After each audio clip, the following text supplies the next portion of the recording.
News this afternoon, the Justice Department sent a letter to Texas Governor Greg Abbott saying if Texas moves forward with allowing local law enforcement to deport illegal immigrants, then the DOJ will sue the state. Attorney General for the great state of Texas, Ken Paxton. So let me get this straight, sir. If Texas carries out policies that the federal government is required and supposed to do but is refusing to do, then the federal government will sue you guys for picking up the slack. Did I get that right? I think you got it exactly right. It's actually hard to believe. It feels like we're living in a fantasy land when you hear things like that. That's where we're actually at today. Why don't you sue them for not doing what they have to do? Well, we've done that. I think just on immigration alone, we're close to 20 lawsuits against the Biden administration. The challenge with that is every time we sue them, then they stop doing that one thing and they change it up just a little and they do something else. So it's a moving target. So every time we stop them, they just try another angle of getting people through this through the border as fast as they can. This is so dumb. Now, you guys, tell us about this law, though, because you guys passed this law that basically gives authority for state resources to do what the feds are supposed to do.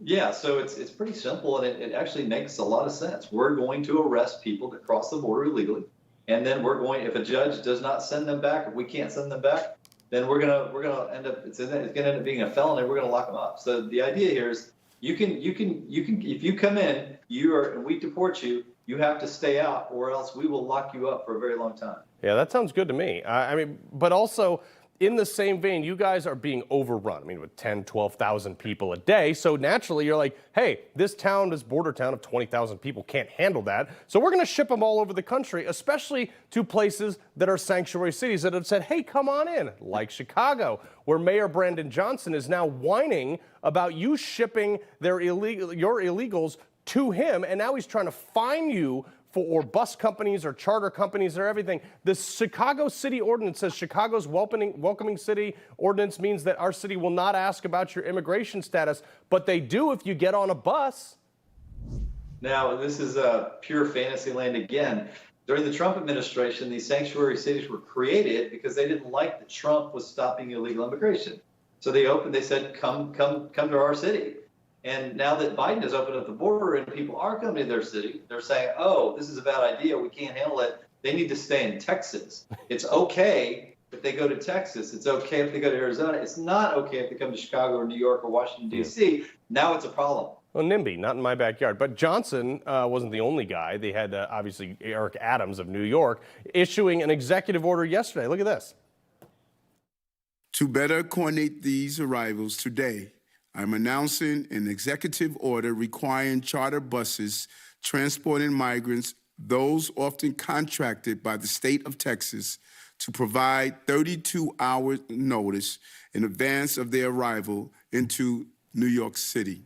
Well, one, sir, can he do that legally? And two, does that have any legal teeth whatsoever in the sense that can they enforce that? I don't know how they do it. Look, we don't get 32 hours notice from the Biden administration when thousands of people cross our border. Why should they get notice when a few hundred dribble into their city and they're complaining about it? I don't see how he can stop it. What's he going to do? Blow the bus up when the people show up? Guess what, Mr. Adams? You're going to have to deal with a tiny bit of illegal immigration. We deal with a whole lot.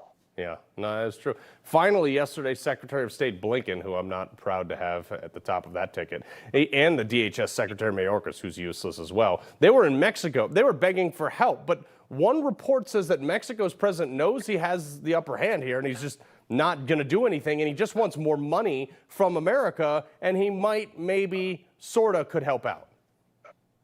Yeah, why should Mexico change their policy? Working for them, they're getting people across, they're unloading their criminals, we know that, and there's no reason for them to blink. Yeah. And why not ask for money? If they're gonna slow it down, they might as well get more out of it. I mean, we are definitely operating from a position of absolute weakness in the worst possible way. I agree. Well, Mr. Attorney General Ken Paxton, I really appreciate your commitment to doing what the federal government won't do. Appreciate it, sir.